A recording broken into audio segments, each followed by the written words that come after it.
প্রত্যেক প্রাণী ভালোভাবে জীবন যাপন করতে চান, এটা তাদের স্বভাবে আছে এবং ভাবাটা অনুচিত নয়। কিন্তু একটা ভালো জীবনের গুরুত্বপূর্ণ অংশ কোনটা? বসবাসের স্থান, সেই স্থান যেখানে আমরা জীবন অতিবাহিত করি। এবার মানুষ ভাবতে পারেন যে একটা ভালো বাসস্থানের অর্থ কি? সেই স্থান যেখানে সহজে জল পাওয়া যায়, যেখানে শুদ্ধ বায়ু পাওয়া যায়, যেখানে আনাজ উৎপন্ন হয়। এটা জীবনযাপনের জন্য পর্যাপ্ত বটে, কিন্তু ভালো জীবন যাপনের জন্য আরো একটা কথা আপনাকে বুঝতে হবে। সাধু, জ্ঞানী, পণ্ডিত ব্যক্তি, এই সকল মহাপুরুষ, এনাদের যে বাসস্থান তা অত্যন্ত বিশেষ হয়। এখানে এক ধরনের বিশেষ ইতিবাচক শক্তি থাকে, এমন একটা স্থান যেখানে দেবতারাও বিচরণ করেন। জীবন আমরা সবাই যাপন করি, কিন্তু জীবনের উদ্দেশ্য শুধুমাত্র জীবন যাপন করা নয়। জীবনের উদ্দেশ্য হল মুক্তি লাভ করা। আর এই সকল সাধু, জ্ঞানী, পণ্ডিত ব্যক্তি, এই সকল মহাপুরুষ আপনাকে মুক্তির পথে নিয়ে যেতে পারেন, কারণ এরা হলেন সেই মহাপুরুষ যারা নিজেদের অন্তরের বিকার, অহংকার, ক্রোধ, বিদ্বেষ, এই সকল দোষগুলিকে ত্যাগ করেছেন, এদের উপর বিজয় লাভ করেছেন। এমনই একজন ব্যক্তি আপনাকে মুক্তির পথে নিয়ে যেতে পারে। প্রয়োজন হলো শুধুই এনাদের চিনতে পারা, এদের কথা বুঝতে পারা এবং এদের দেখানো পথে চলা। যদি আপনি এটা করতে পারেন, তাহলে এই মন প্রফুল্ল হয়ে বলবে, রাধা রাধা। কখনো কোনো বাগানের কোনো বৃক্ষকে দেখেছেন যেখানে সুগন্ধি ফুল থাকে, রসালো ফল থাকে? তখন মন প্রফুল্ল হয়ে ওঠে, মন থেকে সেই বৃক্ষের প্রতি ভালোবাসা জন্মায়। কিন্তু যিনি বাগানের মালিক, শুধুমাত্র তিনিই জানেন যে কিভাবে এই বৃক্ষকে আগলে রাখতে হয়, কিভাবে তার পরিচর্যা করলে এতে সুন্দর সুগন্ধি ফুল হবে, রসালো ফল হবে। কখনো কখনো প্রয়োজনের থেকে বেশি রোদ পেলে এই বৃক্ষগুলি শুকিয়ে যায়, প্রয়োজনের থেকে কম রোদ পেলেও এই বৃক্ষ কিন্তু শুকিয়ে যায়। প্রয়োজনের থেকে কম জল যদি পায়, এই বৃক্ষ শুকিয়ে যেতে পারে। প্রয়োজনের থেকে অতিরিক্ত জল যদি পায়, তখনও এই বৃক্ষের শিকড়গুলি নষ্ট হয়ে যেতে পারে। এবার এটাই কিন্তু আমাদের সংসারের সাথেও হয়। আমাদের সংসারের সকল প্রতিভাশালী ব্যক্তি, যেমন লেখক, বিচারক, প্রবক্তা, যোদ্ধা, এদের সবার ক্ষেত্রে এই কথাটাই প্রযোজ্য। যদি বেশি প্রশংসা করা হয়, তাহলেও এরা হারিয়ে যাবেন। প্রয়োজনের থেকে বেশি যদি নিন্দা করা হয়, তখনও তারা নত হয়ে পড়বেন। তাহলে আপনি এদের রক্ষা করুন এবং নিজেদেরও। মনে রাখবেন একটা কথা, জেনে রাখুন কখন কোন নিন্দায় আপনি লজ্জিত হবেন না, আর কখন কোন প্রশংসার দ্বারা নিজের মধ্যে অহংবোধ জাগ্রত করবেন না। এই মন সুপ্রসন্ন হয়ে বলবে, রাধা রাধা। জল, এ হলো জীবনের আধার পঞ্চতত্ত্বের মধ্যে একটি, আর অত্যন্ত বিশেষ। এর থেকে অনেক বড় শিক্ষা পাওয়া যায়। এই জল, গন্তব্যের বিষয়ে এর স্পষ্ট ধারণা আছে, ও জানে ওর লক্ষ্য কি, আর প্রয়াস করে ততদূর সে পৌঁছেও যায়। এটি পর্বত থেকে বয়ে নিচে নেমে আসে, নদীর সাথে সমাহিত হয়ে তার সাথে বয়ে চলে, চিরসবুজ বনানী গড়ে তোলে, প্রাণীদের তৃষ্ণা নিবারণ করে, সামনে এগিয়ে চলে, মানুষের সাথে মিলিত হয়। যারা একে বাঁধের মধ্যে বেঁধে রাখতে চেষ্টা করে, সে বন্দি দশাতেও থেকে যায়, মানুষের কল্যাণ করে। তারপর বাঁধ থেকে মুক্তি পেয়ে এগিয়ে চলে, কোথাও ধাক্কা খায়, কোথাও বাধা পড়ে, কোথাও যদি পথ খুঁজে না পায়, তাহলে পথ খুঁজেই নেয়, আর যেখানে পথ থাকে না সেখানে পথ বানিয়ে নেয়, আর শেষ পর্যন্ত নিজের লক্ষ্যে পৌঁছেই যায়, অর্থাৎ সমুদ্রে গিয়ে সমাহিত হয়ে যায়। আমাদেরও কিছুটা এরকমই হয়ে উঠতে হবে। যেখানেই যাবেন সকলের কল্যাণ করুন, সামনে এগোন। আপনি কোথাও পড়ে গেলে, ধাক্কা খেলে আঘাত লাগবেই, উত্থান পতন লেগেই থাকে। সামনে এগোতে থাকুন, কোথাও পথ না পেলে তা খুঁজে নিন, কোথাও পথ না থাকলে তা বানিয়ে নিন। নিজের গন্তব্যের কথা সব সময় মনে রাখুন। শেষ পর্যন্ত নিজের মোক্ষ লাভ আপনি অবশ্যই করবেন। আর আমার সাথে ভালোবেসে বলুন, রাধা রাধা। জীবনের প্রত্যেক মুহূর্ত আমাদের কিছু না কিছু শিক্ষা দেয়, নির্ভর করছে আমাদের দৃষ্টিভঙ্গির উপর। যেমন নদী হলো আমার অত্যন্ত প্রিয়, নদীতে ভ্রমণ করতে আমার খুব ভালো লাগে। কি বলেন? নদীতে সবসময় নতুন কিছু থাকে, ও পুরনো কিছুই নিয়ে বসে থাকে না। সব সময় প্রবাহমান, কখনো থামে না। ততক্ষণ থামে না যতক্ষণ না সাগরে গিয়ে সমাহিত হচ্ছে। ঠিক এইভাবেই আমাদেরও উচিত নিজের জীবন অতিবাহিত করা, নদীর মতো। প্রত্যেক মুহূর্ত নতুন, তাই সেইভাবেই জীবন যাপন করুন। পুরনো কিছুই একত্রিত করে রাখবেন না, বিগত স্মৃতির মাঝে নিজেকে হারিয়ে ফেলবেন না। এই যে বর্তমান, এই যে মুহূর্ত, সেটাই হলো সর্বশ্রেষ্ঠ। এর মাঝেই জীবন যাপন করুন, নদীর মতো প্রবাহমান হতে শিখুন। আপনি শিখে গেলে তাহলে মনে রাখবেন, আমার আপনার মাঝে বিচরণ করতে বড়ই ভালো লাগবে।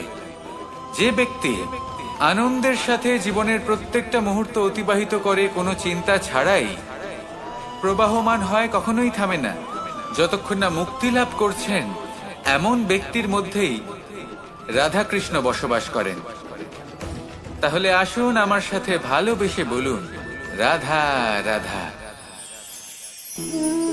সূর্যের প্রকাশ অন্ধকারকে দূর করে দেওয়া সেই মহানায়ক। এই সূর্যের প্রকাশ যখন পৃথিবীতে এসে পৌঁছয়, কি হয়? এই পৃথিবী জেগে ওঠে, প্রত্যেক প্রাণী জেগে ওঠে, মানুষ জেগে ওঠে, নিজের কর্ম করে, জীবন যাপন করে। এই ঘুমের মৃতপ্রায় স্থিতি কাটিয়ে উঠে জীবন যাপন করতে শেখেন। এটাই হলো প্রভাব সূর্যের প্রকাশের। এবার এই প্রকাশ যে সূর্যের থেকে পাই, তিনি কি করেন? তিনি নিজেকে জ্বালান আমাদের জীবন প্রদান করার জন্য। প্রত্যেকটা মুহূর্ত তিনি তাপ সহ্য করেন, আমরা যাতে সেই প্রকাশ লাভ করি। এটাই হলো জীবনের সারমর্ম। যদি আপনিও এই সংসারে প্রকাশ ছড়িয়ে দিতে চান, তাহলে আপনাকেও তপ্ত হতে হবে, নিজে জ্বলতে হবে, সেই কর্ম করতে হবে যেটা কঠিন হতে পারে কিন্তু আসলে শ্রেষ্ঠ। তবেই এই সংসারের সেবা করতে পারবেন, সংসারকে পথ দেখাতে পারবেন। নিজের অন্তরের প্রকাশ জাগ্রত করুন, তবেই সেই সকল ব্যক্তি যারা পাপের অন্ধকারে নিমজ্জিত হয়ে আছেন, তারা জাগ্রত হবেন। সেই সকল ব্যক্তিকে জাগিয়ে তুলুন, প্রেরিত করে তুলুন সুখী হওয়ার জন্য যারা সুখী হতে পারছেন না। সেই সকলকে প্রেরিত করুন সাফল্য লাভের যারা সফল হতে পারছেন না।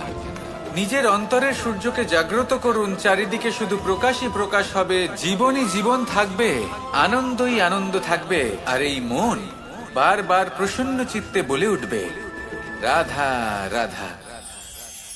আজ আমরা দুই ধরনের ব্যক্তির বিষয়ে কথা বলবো। প্রথম জন হলেন যে প্রয়োজনের থেকে অনেক বেশি পরিমাণ ধন উপার্জন করে থাকেন।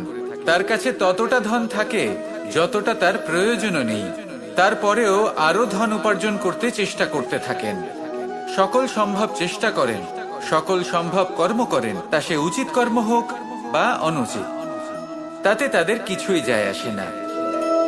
তারা শুধুই এই সংসারের সকল সুখ ভোগ করতে চান, সকল স্বাচ্ছন্দ্য লাভ করতে চান। আজীবন তারা প্রচেষ্টাই করতে থাকেন। এবার এই করতে গিয়ে তারা ভারাক্রান্ত হয়ে সমস্যার সম্মুখীন হন। এনাদের সমগ্র জীবন এই চেষ্টাতেই চলে যায়, জীবন যাপন করার বদলে। অন্যদিকে আরেকজন ব্যক্তি যিনি জানেন তার প্রয়োজন কতটুকু, আর শুধুমাত্র সেই পরিমাণ ধন অর্জন করেন, তার থেকে বেশি একটুও নয়। উনি যদি দুবেলা খেতে পান, মাথা গোজার ঠাঁই পেয়ে যান, সেটাই পর্যাপ্ত। তাতেই তিনি আনন্দে জীবন যাপন করেন, না কোনো বৃথা চিন্তা করেন, না কোনো বৃথা কষ্ট করেন। এবার আমি আপনাদের জিজ্ঞেস করব, এই দুই ব্যক্তির মধ্যে আপনি কোন ব্যক্তি হতে চাইবেন? বেশিরভাগ মানুষ এটাই বলবেন যে আমরা সেই দ্বিতীয় মানুষ হতে চাই যারা সন্তুষ্ট। কিন্তু যদি মন দিয়ে দেখেন, আপনিও সেই কর্মই করছেন যা প্রথম ব্যক্তি করেন। আপনারা সবসময় চেষ্টা করে চলেছেন, এটাও লাভ করতে হবে, ওটাও লাভ করতে হবে, আমার এটারও প্রয়োজন, ওটারও প্রয়োজন। আপনি অনেক কিছু লাভ করেছেন, কিন্তু প্রশ্ন এটাই যে আপনার কি সেই সবকিছুর প্রয়োজন রয়েছে? এর উত্তর আপনার অন্তর্মনে রয়েছে। আপনার মন জানে যে আপনার প্রয়োজন কতটুকু। সেখানে গিয়ে দেখুন। সন্তুষ্টি মানুষকে আনন্দ দেয়। মানুষ যতটা সন্তুষ্ট হবে ততটাই সে আনন্দ লাভ করবে। এবার আপনাকে এই সিদ্ধান্ত নিতে হবে যে আপনি কখন আর কোথায় সন্তুষ্টি লাভ করবেন, কত কিছু লাভ করার পরে সন্তুষ্ট হবেন। এই উত্তর আপনি মন থেকে পাবেন। এই সমাজের চাহিদায় জড়িয়ে নিজেকে বিভ্রান্ত করবেন না। নিজের অন্তরের এই মিথ্যে অহংবোধকে প্রশ্রয় দিতে গিয়ে যদি আপনি এরকম প্রয়াস করতে থাকেন, তাহলে জীবনযাপন কখন করবেন? থেমে যান, শান্ত হয়ে যান, নিজের অন্তর্মনে নিমজ্জিত হয়ে দেখুন যে সন্তুষ্টি কোথায়। এই সন্তুষ্টি লাভ করুন। এই মন প্রসন্ন হয়ে বলবে, রাধা রাধা। ক্ষমা একটা অত্যন্ত সুন্দর শব্দ, আমার খুব প্রিয় শব্দ, কিন্তু এই ক্ষমা কখন আর কিভাবে প্রয়োগ করতে হবে সেটা বোঝা প্রয়োজনীয়। এক, যদি আপনি কোনো অন্যায় করেন আর ক্ষমা না চান, ক্ষমা প্রার্থনা না করেন, ক্ষমা চাওয়া থেকে এড়িয়ে যান, তাহলে তাতে আপনারই ক্ষতি হবে। কিভাবে? ক্ষমা না চাইলে মনের মধ্যে অহংকার জাগ্রত হয়, আর অহংকার তো প্রকৃত অর্থে আমাদের ক্ষতিই করে। দুই, কেউ যদি অপরাধ করেন, আপনার থেকে ক্ষমা না চান, তাহলে তাকে ক্ষমা করবেন না। ক্ষমা হলো অত্যন্ত অমূল্য, আর না চাইতেই কাউকে ক্ষমা দান করা এটা উচিত নয়। তিন, যদি কেউ আপনার সাথে অনুচিত কিছু করেন, অপরাধ করেন, আর আপনার থেকে ক্ষমা চান, তাহলে তাকে ক্ষমা করে দিন। তাতে আপনার অন্তরের করুণাবোধ জাগ্রত হবে, প্রেম জাগ্রত হবে, আর তা আপনার জন্য শুভ হবে। চার, যদি আপনি নিজে কোনো অপরাধ করেন, তাহলে অবশ্যই ক্ষমা চাইবেন। তাতে আপনারই লাভ হবে। কিভাবে? সামনের ব্যক্তি আপনাকে ক্ষমা করুক বা না করুক, আপনার অন্তরের অহংকার ক্ষীণ হবে, আর এই মন আরো নির্মল হয়ে উঠবে। এই ক্ষমা অত্যন্ত অমূল্য। ভেবেচিন্তে একে ব্যবহার করুন, আর আমার সাথে ভালোবেসে বলুন, রাধা রাধা।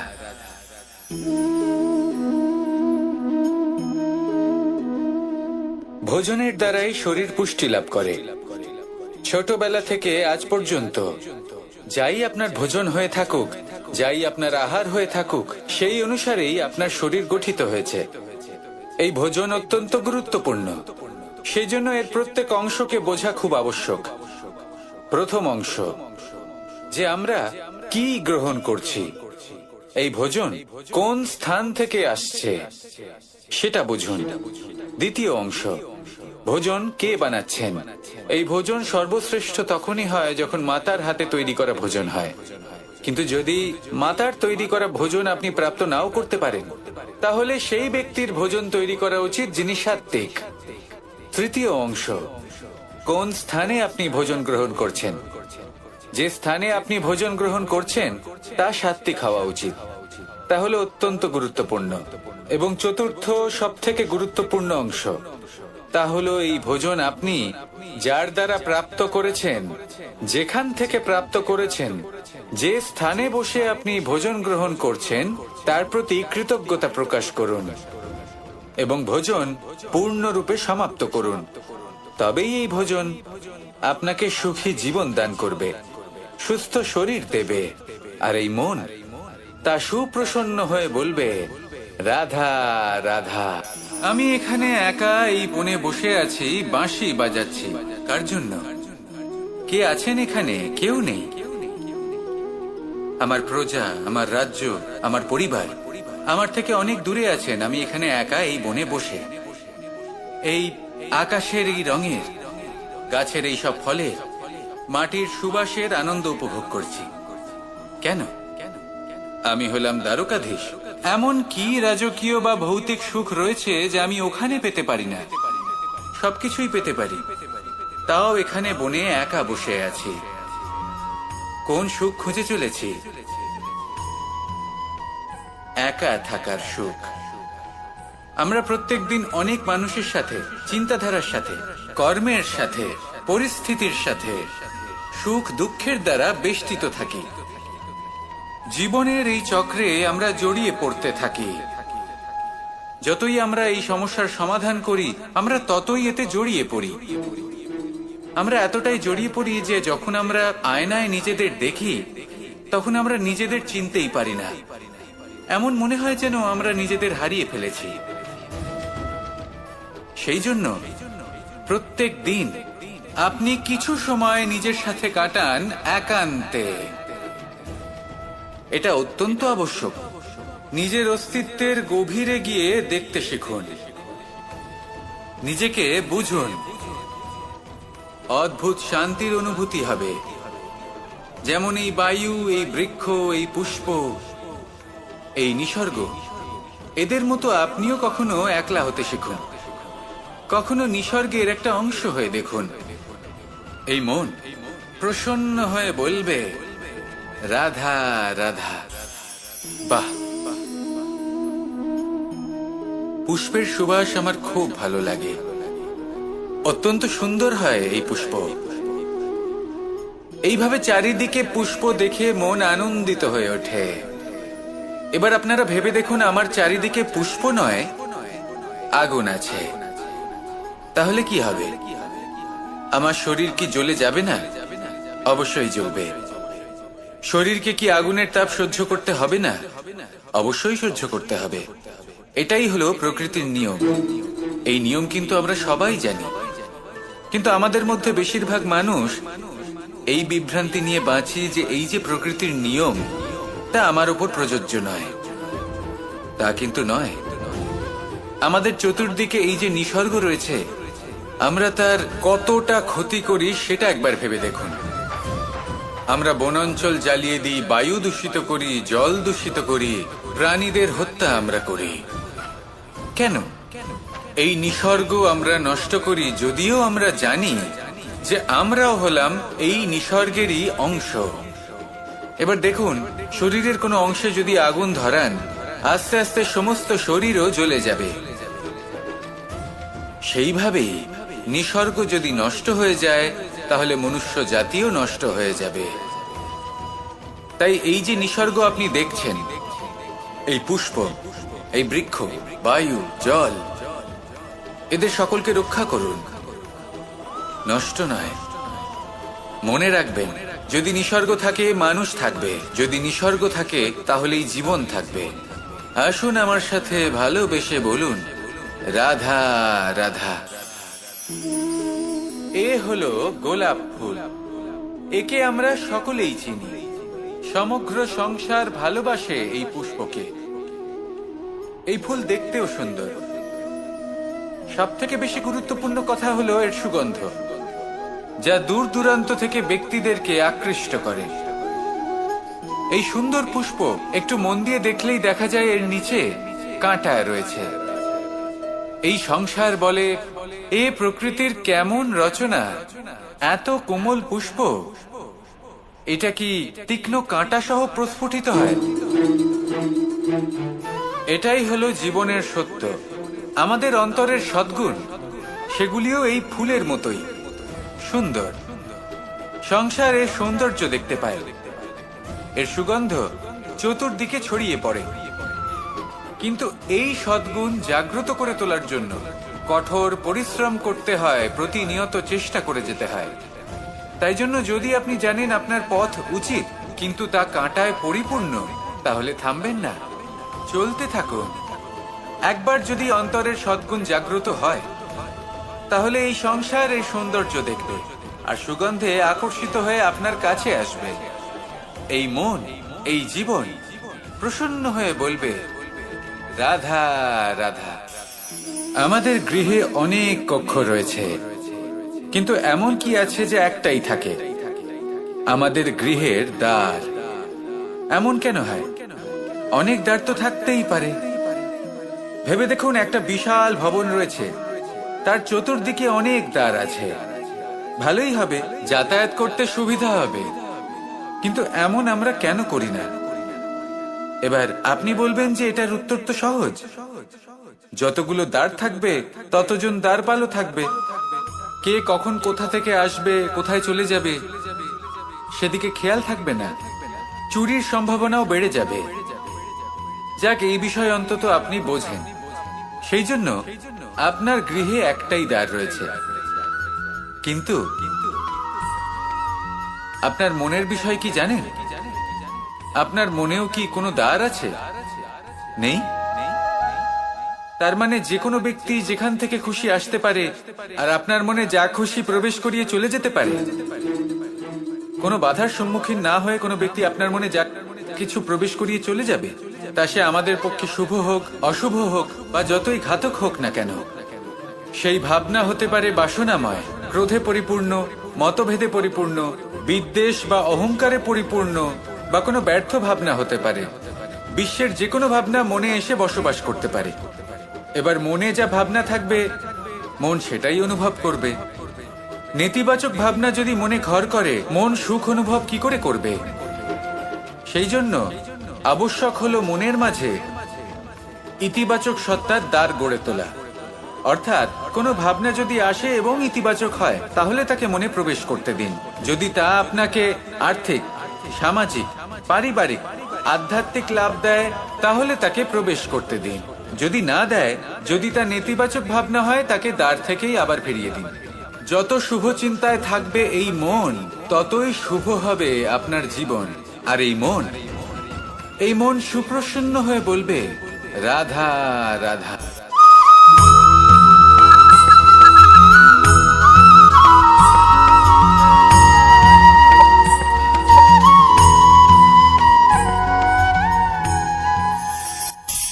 জীবনে শিখরে পৌঁছানোর জন্য মানুষের কি প্রয়োজন হয়ে থাকে?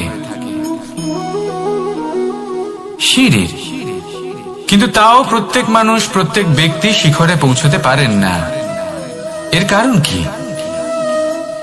কারণ একটা হতে পারে যে মানুষ কল্পনা করতে থাকেন কিন্তু সিঁড়ি খুঁজে পান না। কিছু মানুষ খুঁজে নেন, কিন্তু তা পেয়ে এতটাই প্রসন্ন হয়ে যান যে তারপর আর কোনো কর্মই করেন না। খুব সোজা ব্যাপার।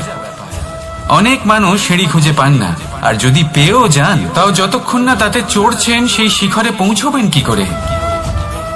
যতক্ষণ না আপনি পরিশ্রম করছেন, যতক্ষণ না সেই সিঁড়িতে আপনি চড়ছেন, যতক্ষণ না ক্লান্ত হচ্ছেন, আপনার পায়ে হাঁটুতে ব্যথা না হচ্ছে, ততক্ষণ এই শিখরে পৌঁছানোর সৌভাগ্য লাভ করতে পারবেন না। তাহলে কল্পনার সাথে কর্ম করুন, পরিকল্পনার সাথে পরিশ্রম করুন, সবকিছু পাবেন। আসুন আমার সাথে ভালোবেসে বলুন, রাধা রাধা। সমস্যা, কঠিন সময়, সংকট, বিপদ কার জীবনে নেই? প্রত্যেকের জীবনে আছে। কিন্তু আমাকে একটা কথা বলুন, যদি নৌকায় ঢেউকে ভয় পেতে শুরু করে, তাহলে সাগর পার করবে কে? কখনো কোনো ছোট্ট পিঁপড়েকে দেখেছেন, যে আকারে হয়তো ছোট হতে পারে কিন্তু বড় শিক্ষা দিয়ে যায়? কিন্তু আমরা শিখি না। এবার দেখুন একটা পিঁপড়েকে, যে ভোজনের খোঁজে বাইরে বের হয়, একটা ছোট্ট দানা তুলে নেয়। ছোট দানা তোলে কারণ তার থেকে বেশি সে তুলতেই পারবে না। সে দানা নিয়ে চলতে শুরু করে, কোনো দেওয়ালে উঠে পড়ে, আবার পড়েও যায়। সেই দানা দূরে কোথাও একটা পড়ে যায়, তা আবার খোঁজে, তুলে নেয়, আবার চলতে থাকে। পড়ে যায়, আবার ওঠে, পড়ে যায়, আবার ওঠে। সেই দানাটা রেখে দেয়, আবার বেরিয়ে পড়ে ভোজনের খোঁজে। পরিশ্রম করতে থাকে কিন্তু হার মানে না। এই শিক্ষাই তো আমাদের প্রাপ্ত করতে হবে। নিরন্তর পরিশ্রম আর নির্ভীক হয়ে কর্ম করে যেতে হবে। এটাই হলো সাফল্যের মাধ্যম, এটাই হলো জয়ের মন্ত্র, অচ্যুত অজয় অস্ত্র। তাহলে আসুন আর আমার সাথে ভালোবেসে বলুন, রাধা রাধা। আমরা সকলে চাই আমাদের জীবনে সাফল্য আসুক। আমরা চাই যে এই সংসারে আমাদের খ্যাতি ছড়িয়ে পড়ুক। আমরা চাই যেন আমরা আলোচিত হই। কিন্তু শুধু চাইলেই কি যায় আসে? যদি এই সংসারে আলোচিত হতে হয়, তাহলে পরিচিত হতে হবে পরিশ্রমের দ্বারা। যতক্ষণ না আপনারা পরিশ্রমের সাথে পরিচিত হবেন, সাফল্যের সাথে পরিচিত হবেন না। সংঘর্ষ করতে হবে প্রতিদিন, প্রতি বছর। জীবনের সব পরিস্থিতিতেই হয়তো নতুন নতুন বাধা আসবে, নতুন নতুন বিঘ্ন ঘটবে, কিন্তু এটা আবশ্যক নয় যে সমস্ত বিঘ্ন বিনাশের জন্য আসবে। কিছু বিঘ্ন আপনার পথ প্রশস্ত করার জন্য আসবে, আপনার পথ পরিষ্কার করার জন্য আসবে। যদি আপনাকে উদাহরণ দিই, যখন বন্যা আসে, বাড়ি ঘর ভেসে যায়, তখন আমরা হতাশ হয়ে পড়ি, আমরা দুঃখী হয়ে পড়ি। কিন্তু সেই বন্যাই আমাদের সেই ধরিত্রীকে এত উর্বর করে তোলে যে সেই উর্বর অংশ কাজে লাগিয়ে আমরা সেরকম আরো 10টা বাড়ি বানাতে পারি। তাহলে ধন্যাত্মক থাকুন, আর যে কোনো সংঘর্ষের জন্য প্রস্তুত থাকুন। জীবনে অনেক দূর যেতে পারবেন। তাহলে আসুন আমার সাথে ভালোবেসে বলুন, রাধা রাধা। জীবনে কখনো কখনো আমরা সেই পরিস্থিতিতে ফেসে যাই যখন আমাদের মনে হয় যে আমাদের নতুন কিছু একটা করতে হবে, কিন্তু আমরা করতে পারি না, কারণ কোথাও না কোথাও আমরা রীতির দ্বারা আবদ্ধ, আর আমরা সেই রীতি ভাঙতে চাই না। কেবল একটাই প্রশ্ন আসে মনে, আশেপাশের মানুষ কি বলবে, আশেপাশের মানুষ কি ভাববে। আপনাকে একটা প্রশ্ন করি, কারা এই মানুষজন? আপনার জন্মের সময় এই মানুষজন কোথায় ছিলেন? যখন আপনি কোনো সমস্যায় পড়েন তখন এই মানুষজন কোথায় থাকেন? এগিয়ে এসে কি আপনাকে সাহায্য করেন, নাকি সেই সমস্যার সমাধান আপনি নিজেই করেন? এইসব মানুষজনের চিন্তা ত্যাগ করুন যদি আপনি জীবনে বাঁচতে চান। ভেবে দেখুন জীবনে কি কি শুভ আছে আর কি কি শুভ করতে পারেন। যদি তা স্রোতের বিপরীতে হয় তাহলে সংঘর্ষ করুন, কিন্তু এইসব মানুষজনের কথা ভাববেন না। ভেবে দেখুন জীবনে আপনি কি কি শুভ কাজ করতে পারেন। এটা ভাবুন যে আপনি কখনো এমন কোনো কাজ করে ফেলেননি তো যার জন্য কারো হৃদয় আহত হয়েছে। শুভর দিকে নিজের চিন্তা কেন্দ্রীভূত করুন, আপনার জীবনে সব কিছু শুভই হবে। তাহলে আসুন আমার সাথে ভালোবেসে বলুন, রাধা রাধা। আজকাল আপনি দেখে থাকবেন যে মা বাবা শুধুমাত্র সন্তানকে ভালোবাসেন তা নয়, তাদের মোহেও জড়িয়ে পড়েন। বিদ্যালয়ে যখন পাঠান তখন সমস্ত সুযোগ সুবিধা দিয়েই পাঠান, চেষ্টা করেন যে সবসময় যেন সন্তান তাদের চোখের সামনেই থাকে। কিন্তু ভুলে যান এক অত্যন্ত গুরুত্বপূর্ণ কথা, যে সন্তানকে এক নতুন দৃষ্টিভঙ্গি দেওয়াই হলো ওনাদের কর্তব্য। সেই জন্য পুরাতন কালে শিষ্যদের গুরুকুলে পাঠানো হতো, বাড়ির থেকে দূরে। কারণ বাড়ি ছেড়ে যাওয়া এক সন্তানের জন্য, এক শিষ্যের জন্য অত্যন্ত শুভ লক্ষণ হয়।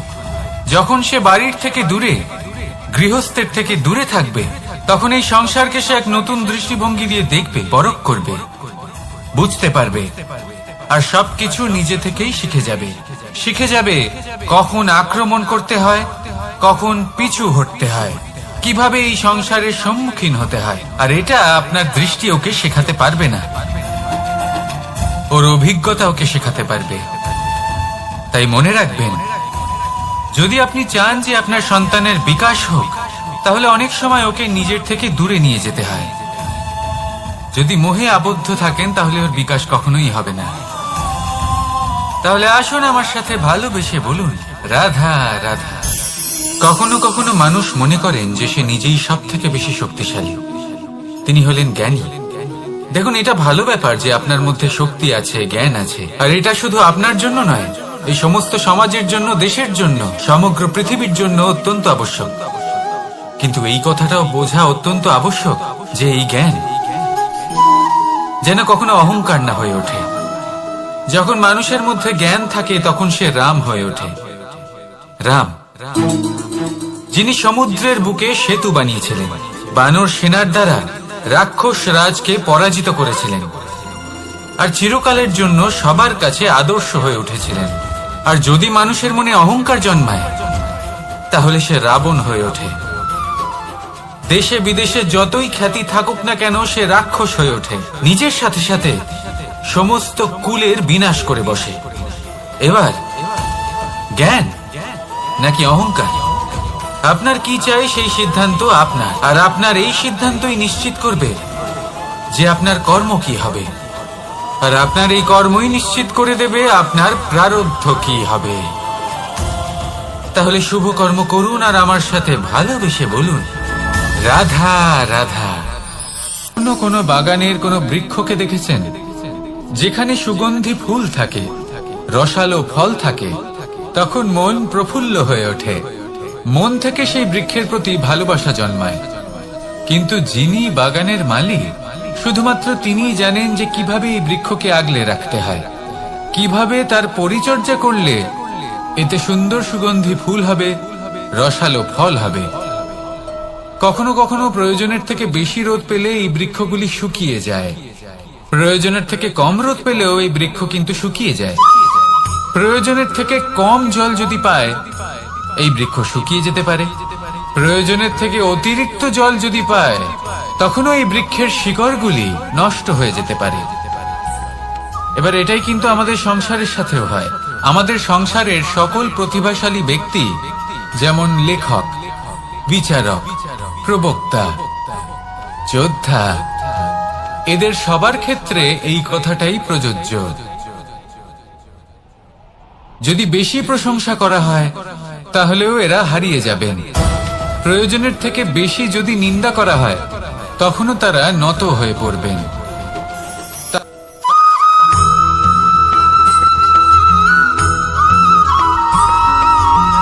পঞ্চতত্ত্বের মধ্যে দ্বিতীয় তত্ত্ব হল ধরণী, ভূমি, যাকে আমরা ধরণী মাতা বলি। এই ধরণী ধৈর্য ধারণ করে, আর এর ওপরেই আমাদের সমগ্র সংসার নির্ভরশীল। কারণ এই ভূমি সহ্য ক্ষমতা রাখে, এর সহ্য ক্ষমতা হলো অপরিসীম। সন্তান যতই আঘাত প্রদান করুক না কেন, প্রেম পূর্বক সহ্য করে, আর তার বদলে অমূল্য রত্ন প্রদান করে। সন্তান যদি হাল চালায়, তাহলে তার বদলে তাকে অন্ন প্রদান করে। এটাই হলো ধরণী। এবার এর থেকে আমরা কি শিক্ষা পেতে পারি? এটাই যে কারোর জন্য কিছু করা বা কাউকে কিছু দেওয়া মনে কোনো কামনা ছাড়াই। আর এই কথাটা বুঝে যান, যদি কারোর জন্য কামনা না রেখে বা কোনো পাওয়ার আশা না রেখে কারোর জন্য কিছু করেন বা কারোকে কিছু দেন, যদি এটা আপনি শিখতে পারেন, তবে আপনি ভালোবাসতে শিখে গেছেন। আর সেই জন্যই এই ধরিত্রীকে মাতা বলা হয়। কারণ মাতা শুধু উনি নন যিনি গর্ভে সন্তানকে ধারণ করেন, মাতা তো উনিও যিনি জীবন বাঁচতে শেখান, যিনি জীবন বাঁচার উদাহরণ প্রদান করেন। তাহলে ধরণীর থেকে এই নিঃস্বার্থ ভাব শিখুন, নিঃস্বার্থ ভালোবাসা শিখুন, আর এই ভালোবাসার সাথেই বলুন, রাধা রাধা।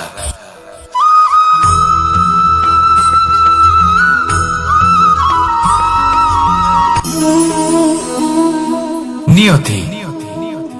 রাধা আমাকে বলে, কৃষ্ণ, যদি তুমি জানো যে নিয়তিতে কি আছে, তাহলে তাকে বদলে দাও না কেন? মহাদেব আমাকে বলেন যে শ্রীকৃষ্ণ, যদি আপনি এটা জানেন যে সাম্বের নিয়তি এটাই, তাহলে আপনি তাকে বদলানোর চেষ্টা কেন করেন? কেন? কারণ আমি একজন পিতা, আর পিতার কর্তব্য এটাই, তিনি যেন সম্ভাব্য সব চেষ্টা করেন নিজের সন্তানের মঙ্গলের জন্য। নিয়তি আমি জানি, কিন্তু এটাও আমি জানি যে কর্মের থেকে বড় আর কোনো নিয়তি হতে পারে না। অভিজ্ঞতাও রয়েছে যে কর্মের হাতে নিয়তির এই চক্র বদলে যেতে পারে। তাই জীবনে যদি আপনার কখনো এমন মনে হয় যে এটা তো অসম্ভব, তখনও চেষ্টা করা কখনোই ছাড়বেন না। কে বলতে পারে আপনারই কর্মের কোনো এক বীজ হয়তো নিয়তির চাকায় আটকে গেল, আর নিয়তিকে নিজের পথ পাল্টাতে হলো, ঠিক কিনা? সেই জন্য নিয়তিকে ভাগ্য মেনে নিয়ে চুপ করে বসে থাকবেন না। নিজের নিয়তি স্বয়ং নিজের কর্মের দ্বারা নির্ধারিত করুন, কারণ আপনার এই কর্মের ওপরেই আপনার অধিকার রয়েছে। আর এই অধিকারকে নিয়তি অনেক সময় সম্মানও করে। তাহলে আসুন আর আমার সাথে ভালোবেসে বলুন, রাধা রাধা।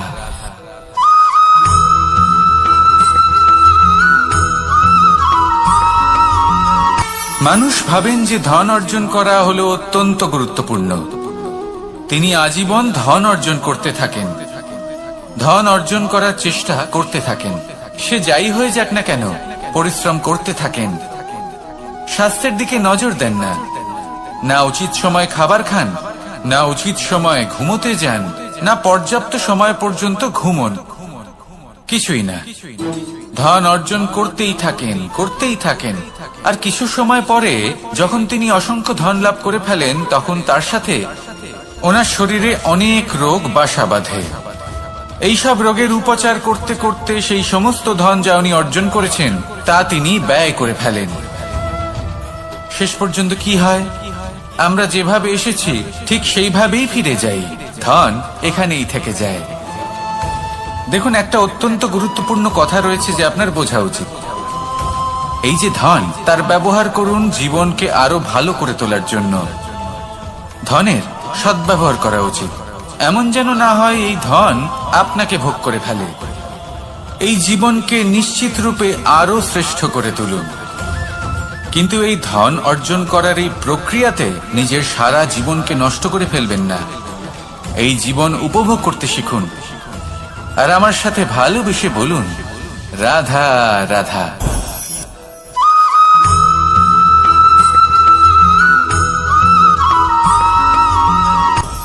আপনি কখনো পর্বতের শিখরে উঠেছেন? আপনি দেখতে পাবেন পর্বতের পদতলে প্রচুর সুন্দর ফুল রয়েছে, সবুজ বনানী রয়েছে। যত আপনি ওপরে উঠতে থাকবেন তত ফুল কমতে থাকবে, সবুজ বনানী কমতে থাকবে। আরো কিছুটা ওপরে উঠলে কাঁটা জাতীয় গাছ দেখতে পাবেন, শুকনো গাছ দেখতে পাবেন। আরো যদি ওপরে ওঠেন তাহলে পাষাণ দেখতে পাবেন। আরো উপরে উঠলে হিমখণ্ড দেখতে পাবেন। এই যে পর্বত, তা মনুষ্য জীবনের সব থেকে উত্তম উদাহরণ। মানুষ যখন সাফল্যের শিখরে পৌঁছতে চান, মহানুভবতার শিখরে পৌঁছতে চান, পথে যত আস্তে আস্তে উপরে উঠতে থাকেন ততই ভৌতিক বস্তু তার থেকে বিচ্ছিন্ন হতে থাকে।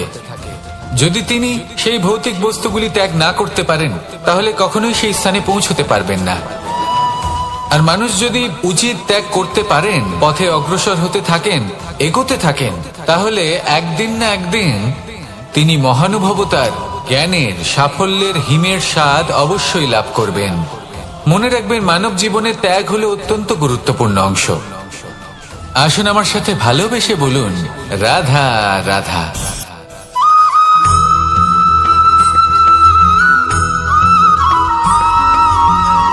কেউ বলে জীবন খুব ক্ষণস্থায়ী, কেউ বলে জীবন হলো একটা সুন্দর স্বপ্নের মতো, আবার কেউ বলবে জীবন হলো এক কঠোর সত্য। কিন্তু জীবন আসলে কি? জীবন হলো আপনারই প্রতিবিম্ব, একটা দর্পণ। অর্থাৎ আপনি জীবনকে সেইভাবেই পাবেন যেরকম আপনি নিজেকে প্রতিপন্ন করবেন। যদি আপনি দর্পণের দিকে তাকিয়ে হাসেন তাহলে আপনি সামনে হাসি মুখী দেখতে পাবেন। এবার যদি আপনি গম্ভীর হয়ে থাকেন তাহলে আপনি একজন রুষ্ট ব্যক্তি দেখতে পাবেন। শেষে সবথেকে বেশি গুরুত্বপূর্ণ হলো আপনার চেষ্টা। আপনাকে সবসময় চেষ্টা করতে হবে যাতে আপনি নিজেকে প্রসন্ন এবং ইতিবাচক মনোভাবে রাখেন। এটা হলো আপনারই উত্তরদায়িত্ব, তাকে পালন করুন। এই মনকে প্রসন্ন রাখুন, এই সংসারকে সুন্দর বলে মনে হবে। আর এই মন প্রসন্ন হয়ে বলবে, রাধা রাধা।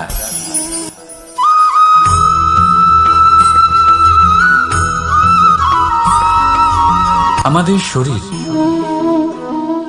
প্রকৃতির সর্বশ্রেষ্ঠ রচনা। যে অঙ্গ প্রত্যঙ্গ আমরা লাভ করেছি প্রত্যেকটির মধ্যে একটি নিজস্ব বার্তা রয়েছে। একটু ভেবে দেখুন, দুটি চোখ দিয়েছে দেখার জন্য, দুটি কান দিয়েছে শোনার জন্য, নাসিকাও আছে দুটি, দুটি হাত দিয়েছে দ্বিগুণ পরিশ্রম করার জন্য। কিন্তু জীব শুধুমাত্র একটি। তার উপরেও তীক্ষ্ণ বলিষ্ঠ দাঁত দিয়েছে তার রক্ষার জন্য। কখনো ভেবে দেখেছেন কেন?